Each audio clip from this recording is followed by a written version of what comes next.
പിതാവിൻ്റെയും പുത്രൻ്റെയും പരിശുദ്ധാത്മാവിൻ്റെയും നാമത്തിൽ ആമേൻ. പ്രിയപ്പെട്ടവരെ, ഇന്ന് 13-ാം തീയതി ചൊവ്വാഴ്ച, മെയ് മാസം. അമ്മേ പരിശുദ്ധ അമ്മേ, അമ്മേ പരിശുദ്ധ അമ്മേ, ദൈവമാതാവേ, ദൈവമാതാവേ, കൃപാസനത്തിലൂടെ ഞങ്ങൾക്കും ഞങ്ങളുടെ ദേശത്തിനും അമ്മ മധ്യസ്ഥം തേടി തന്ന എല്ലാ അനുഗ്രഹങ്ങൾക്കും കൃപകൾക്കും ഞങ്ങളിപ്പോൾ ഹൃദയം നിറഞ്ഞ നന്ദി പറയുന്നു. അമ്മേ പരിശുദ്ധ അമ്മേ, അമ്മേ പരിശുദ്ധ ദൈവമാതാവേ, 2004 ഡിസംബർ 7 ഉച്ച കഴിഞ്ഞ് 2:30 കൃപാസനത്തിൽ സംഭവിച്ച അമ്മയുടെ പ്രത്യക്ഷപ്പെടലിനെക്കുറിച്ച് തിരുസഭയ്ക്ക് സമർപ്പിച്ചിരിക്കുന്ന പഠനരേഖകളുടെ പഠനം ആരംഭിക്കുവാൻ ഞങ്ങൾ പ്രാർത്ഥിക്കുന്നു. അമ്മേ പരിശുദ്ധ ഭൂസ്വർലോകങ്ങളുടെ രാജ്ഞിയായ അങ്ങേയ്ക്ക് ഭൗമസംരക്ഷണത്തിനായി പ്രപഞ്ചപ്രകൃതിയെ തന്നെ തിരുസഭ പ്രതിഷ്ഠിക്കുവാൻ ഈ പ്രത്യക്ഷീകരണം വഴി ഇടയാക്കണമേ. പരിശുദ്ധ അമ്മേ, ജപമാല മാതാവേ, സകല കൃപാസനം പ്രാർത്ഥനകളോടും ചേർത്ത് ഞങ്ങളിപ്പോൾ പ്രാർത്ഥിക്കുന്ന ഈ കുടുംബത്തിന്റെ പ്രത്യേക നിയോഗം പറ മക്കളെ.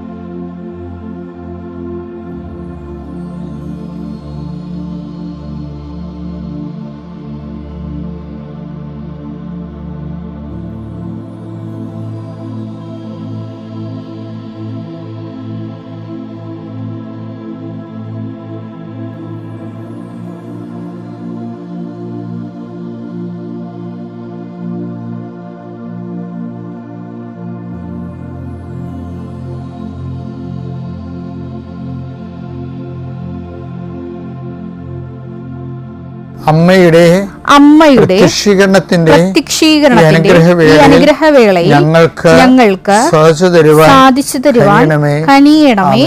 ആമേൻ. വിശ്വാസ പ്രമാണം. സർവശക്തനായ പിതാവും ആകാശത്തിന്റെയും ഭൂമിയുടെയും സൃഷ്ടാവുമായ ദൈവത്തിൽ ഞാൻ വിശ്വസിക്കുന്നു. അവിടുത്തെ ഏകപുത്രനും ഞങ്ങളുടെ കർത്താവുമായ ഈശോമിശിഹായിലും ഞാൻ വിശ്വസിക്കുന്നു.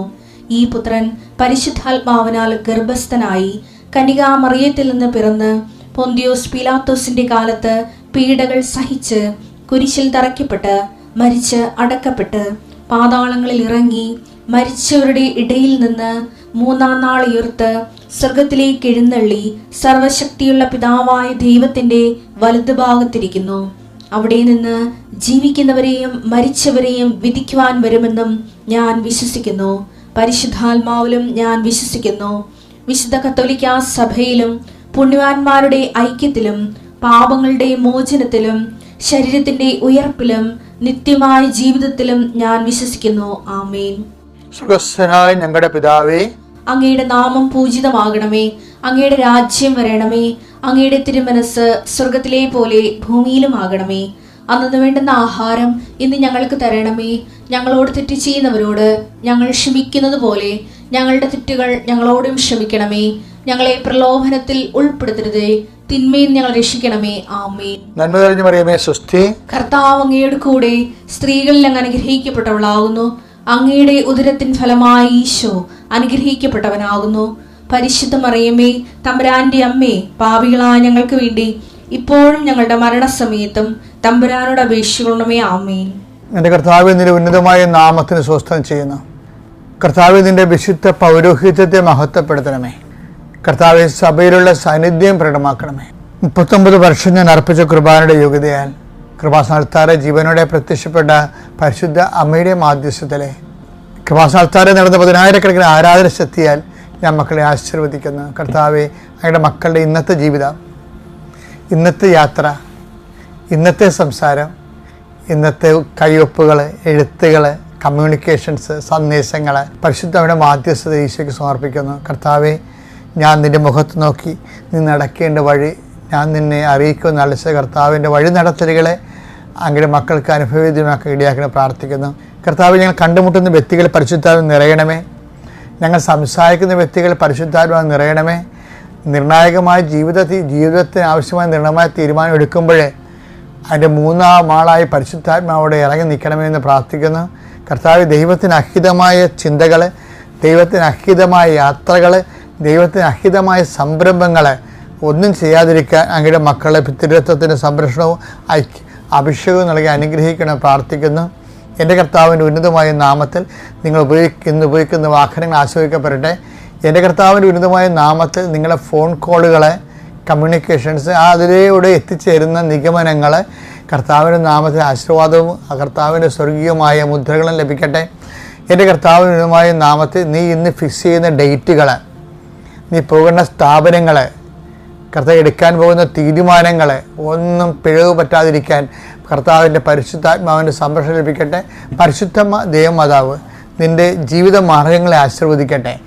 അവർക്ക് വീഞ്ഞില്ല എന്ന് പറഞ്ഞുകൊണ്ട് അവിടെ ഇല്ലായ്മകളെ കർത്താവിൻ്റെ തിരുസന്നിധിയിൽ സമർപ്പിച്ച് അവർക്ക് വേണ്ടി മധ്യസ്ഥയായ പരിശുദ്ധമ്മ ദൈവമാതാവ് നിൻ്റെ ജീവിതത്തിൻ്റെ മേഖലകളിലെ മക്കളില്ലാത്തവർ, വീടില്ലാത്തവർ, വിവാഹം ഒത്തുവരാത്തവർ, ജോലി ഇല്ലാത്തവർ, എല്ലാ ഇല്ലായ്മകളും അമ്മയുടെ മാധ്യസ്ഥതയിലെ കൃപാസന ആൾത്താറ് ജീവനോടെ പ്രത്യക്ഷപ്പെട്ട പരിശുദ്ധ അമ്മയുടെ മാധ്യസ്ഥനെ ആശ്രയിച്ചുകൊണ്ട് നിൻ്റെ ഇന്ന് മുതൽ ഈ നിമിഷം മുതൽ രാത്രി നിന്ന് തിരിച്ചു വരുന്നത് വരെ കർത്താവിൻ്റെ കരുണ നിൻ്റെ വലത്തും ഇടത്തും വീട്ടിലും വഴിയിലും ജലത്തിലും കരയിലും മുകളിലെ ഹൃദയത്തിലും കർത്താവിൻ്റെ സാന്നിധ്യവും സഹവാസവും സംരക്ഷണവും സൗഖ്യവും വിടുതലും അനുഭവിക്കാൻ ഇടയാക്കണമേ. നിത്യം പിതാവും പുത്രനും പരിശുദ്ധാത്മാവിനെ നയിക്കും. ആമേൻ. എൻ്റെ പ്രിയപ്പെട്ടവരെ, നമ്മുടെ ജീവിതവുമായി ചേർത്ത് വെച്ച് വായിക്കാൻ പോകുന്നത് 1 കൊരിന്ത്യർ 11:26 നിങ്ങൾ ഈ അപ്പം ഭക്ഷിക്കുകയും ഈ പാത്രത്തിൽ നിന്ന് പാനം ചെയ്യുകയും ചെയ്യുമ്പോഴെല്ലാം കർത്താവിന്റെ മരണം അവന്റെ പ്രത്യാഗമനം വരെ പ്രഖ്യാപിക്കുകയാണ് ചെയ്യുന്നത്. എൻ്റെ ജീവിതത്തിലെ ഏറ്റവും കൂടുതൽ അഭിഷേകം കിട്ടിയ വചനങ്ങളിൽ ഒന്നാണിത്.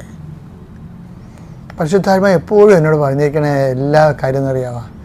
അതായത് നമ്മുടെ ജീവിതം എന്തിനുള്ളതാണ്? കർത്താവിൻ്റെ മരണത്തെ എന്തിനുള്ളതാണത്? നമ്മുടെ ജീവിതം കൊണ്ട് പ്രഖ്യാപിക്കാനുള്ളതാണ്. ഒരു വിഷയം ഉണ്ടായി. ഇപ്പോൾ നിങ്ങൾക്കറിയാമല്ലോ, നമ്മുടെ ഇഷ്ടമല്ലാത്ത കാര്യത്തിന് നമ്മുടെ ഇഷ്ടമല്ലാത്ത കാര്യങ്ങൾ സംഭവിക്കുന്നത് നമ്മുടെ ജീവിതത്തിലെ ആൾക്കാരെല്ലാം ഇവിടെ കിടന്ന് ബഹളം ഉണ്ടാക്കുന്നത് എന്താണ്? അവരവരുടെ ഇഷ്ടം നടത്താൻ വേണ്ടിയല്ലേ. നമ്മളെപ്പോൾ എങ്ങനെ ബുദ്ധിയും ബോധവും തന്ത്രവും കുതന്ത്രവും നിയമവിരുദ്ധമായ വിഷയങ്ങളൊക്കെ ചെയ്താൽ അതിൻ്റെ എല്ലാം പിന്നിലുള്ളതെല്ലാം ലോകത്ത് തിന്മകൾ വരുന്നതിൻ്റെ വഴിയെന്ന് പറയണത്, അതിൻ്റെ സോഴ്സ് ഓഫ് ഈവിൾ എന്ന് പറയുന്നത് എന്താണ്? അവരവരുടെ ഇഷ്ടം നടത്താൻ വേണ്ടി ഉദ്ദേശിക്കുന്നതാണ്. അപ്പോൾ അവരവരുടെ ഇഷ്ടം നിറവേറ്റാൻ നോക്കുമ്പോൾ എന്താ സംഭവിച്ചു കഴിഞ്ഞാൽ ഭൗതികമായ നേട്ടം ഉണ്ടാകും, ആത്മീയമായ കോട്ടം ഉണ്ടാകും. പിന്നെ എന്താണ്? ഭൗതികമായ നേട്ടത്തിന് നമ്മൾക്ക് വിശുദ്ധീകരണം നൽകാൻ പറ്റത്തില്ല, നമ്മൾ വിശുദ്ധീകരിക്കാൻ പറ്റത്തില്ല. അതിൻ്റെ കാരണം വെച്ചാൽ അത് ദൈവ കണ്ടൻറ്റുകൾക്ക് മാത്രം. ഇപ്പോൾ ഡിറ്റർജൻറ്റ്,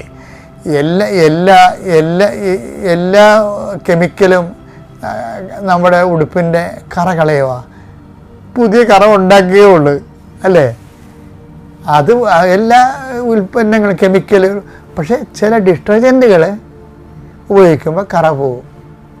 അതുപോലെ ദൈവത്തിൻ്റെ ദൈവാംശം ഉള്ള ഒരു ദൗത്യം നമ്മൾ ഏറ്റെടുക്കുമ്പോഴാണ് നമ്മൾ അതിൻ്റെ ദൈവഗണം ഉള്ളത് കൊണ്ടാണ് നമ്മൾ വിശുദ്ധീകരിക്കപ്പെടുന്നത്. സത്യം പറഞ്ഞാൽ അപ്പോൾ നമ്മൾ വിശുദ്ധീകരിക്കുന്നത് എന്താണ്? ദൈവഹിതമാണ് നമ്മൾ വിശുദ്ധീകരിക്കുന്നത്. മനസ്സിലായില്ലേ? അപ്പോൾ ദൈവഹിതം എന്ന് പറയുന്നത് പലപ്പോഴും നമ്മുടെ ഹിതത്തിനെതിരായിരിക്കും. അതിനാണ് ഈ വെച്ച് വെട്ടിക്കളയുമ്പോൾ ക്രോസ് ഉണ്ടാകത്തില്ലേ. പണ്ട് ഞങ്ങളെ ഒരു കണിച്ചായച്ചൻ പഠിപ്പിക്കുമായിരുന്നു. പുള്ളിയുടെ മെയിൻ സബ്ജക്റ്റ് ഇതായിരുന്നു. ക്രോസ് എന്ന് പറയണത് ഇങ്ങനെ എന്ന് പറയുന്ന സംഭവത്തിന് വിലങ്ങിനെ വെച്ച് വെട്ടിക്കളയുമ്പോഴാണ് ക്രോസ്. അത് കേട്ടിരിക്കാൻ സുഖമാണെങ്കിൽ ഫിഗറേറ്റീവ് ആണെങ്കിലും പ്രയോഗം വരുമ്പോൾ എല്ലാവരും പകച്ചു പോകും. എന്ന് വെച്ച് കഴിഞ്ഞാൽ പ്രശ്നം വെച്ച് കഴിഞ്ഞാൽ, പക്ഷേ ക്രോസുകൾ എന്താണെന്ന് വെച്ച് കഴിഞ്ഞാൽ ഈശോയുടെ ക്രോസ് എന്താണ്? വുഡൻ ക്രോസ് അല്ല, മറിച്ച് എന്താണ്? എൻ്റെ ഹിതമല്ല, നിൻ്റെ ഹിതമാണെന്ന് ഈശോ പറയുന്നില്ലേ? ആ ദൈവത്തിൻ്റെ ഹിതം ആണ് ദൈവഹിതമായിട്ട് വരുന്നത്. ദൈവഹിതമാണ് ദൈവക്കണം. അതാണ് ഇതിൻ്റെ അകത്ത് വരുന്ന ഡിറ്റർജൻറ്റ് പവർ എന്ന് പറയുന്നത്. അപ്പോൾ ഈശോ പറഞ്ഞ വാക്ക് നോക്കി, എങ്കിലും എൻ്റെ ഇഷ്ടമല്ല നിൻ്റെ ഇഷ്ടം. ലുക്ക 22:42. പിതാവേ അങ്ങേക്ക് ഇഷ്ടമെങ്കിൽ ഈ പാനപാത്രം എന്നിൽ നിന്ന് അകറ്റണമേ. എങ്കിലും എന്റെ ഹിതമല്ല അവിടുത്തെ ഹിതം നിറവേറട്ടെ. മനസ്സിലായ? അപ്പൊ അവിടുത്തെ ഹിതമാണ് ശരിക്കും പറഞ്ഞ ആത്മാവിൻ്റെ അന്നു വേണ്ട ആഹാരം.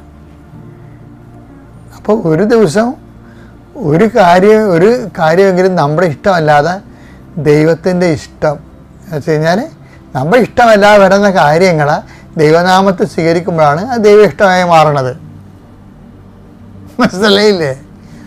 നമ്മുടെ ഇഷ്ടമല്ലാതെ ഒത്തിരി കാര്യങ്ങൾ വരുമല്ല നമ്മുടെ ജീവിതത്തിൽ. അത് നമ്മൾ ദൈവത്തിൻ്റെ അക്കൗണ്ടിലേക്ക് ക്യാരി ഓവർ ചെയ്ത് ത്രൂ കർത്താവിൻ്റെ അക്കൗണ്ടിൽ നിന്ന് എടുക്കുമ്പോഴാണ് അത് നമ്മൾ ഇതാകണത്, അത് ദൈവത്തിൻ്റെ ഇഷ്ടമാകണത്. ഈ ദൈവത്തിൻ്റെ ഇഷ്ടമാണ് നമ്മൾ വിശുദ്ധീകരിക്കുന്നത്. അപ്പോൾ അതുകൊണ്ടല്ലേ എൻ്റെ പിതാവിനാൽ, അപ്പോൾ എൻ്റെ പിതാവിൻ്റെ ഇഷ്ടം നിറവേറ്റുകയാണ് എൻ്റെ ആഹാരം എന്നൊക്കെ പറയത്തില്ലേ? അപ്പോൾ എന്നാ 4:34 യേശു പറഞ്ഞു എന്നെ അയച്ചവന്റെ ഇഷ്ടം പ്രവർത്തിക്കുകയും ഇഷ്ടം നിറവേറ്റുകയും അവന്റെ ജോലി പൂർത്തിയാക്കുകയുമാണ് എൻ്റെ ഭക്ഷണം. ആ ഭക്ഷണമാണ് ഡെയിലി ബ്രെഡ് എന്ന് പറയുന്നത്. അതാണ് നമ്മളെ വിശുദ്ധീകരിക്കുകയും ശക്തീകരിക്കുകയും ചെയ്യുന്നത്. അതുകൊണ്ട് ജീവിത വിളികളിൽ, ജീവിതവേദിയിൽ നമ്മുടെ അല്ലാത്ത ഇഷ്ടം സംഭവിക്കുമ്പോൾ, നമുക്ക് അനിഷ്ടമായ കാര്യങ്ങൾ സംഭവിക്കുമ്പോൾ അത് ദൈവ ഇഷ്ടമായിട്ട് എടുത്ത് മാറ്റിയിട്ട് നമ്മുടെ വിശുദ്ധീകരണത്തിനും ശക്തീകരണത്തിനും ഉപയോഗിച്ച് ബലം പ്രാപിക്കണം. Praise the Lord. അത്യപൂർവ ദൈവാനുഭവങ്ങൾ ഇനി നിങ്ങൾക്കും സ്വന്തം. ഈ യൂട്യൂബ് ചാനൽ ഇതുവരെ സബ്സ്ക്രൈബ് ചെയ്തിട്ടില്ലെങ്കിൽ ഇപ്പോൾ തന്നെ സബ്സ്ക്രൈബ് ചെയ്യുക. ഈ വീഡിയോ ഇപ്പോൾ തന്നെ നിങ്ങളുടെ സുഹൃത്തുക്കൾക്ക് ഷെയർ ചെയ്തുകൊണ്ട് കർത്താവിന്റെ പ്രേക്ഷിതരാകുക.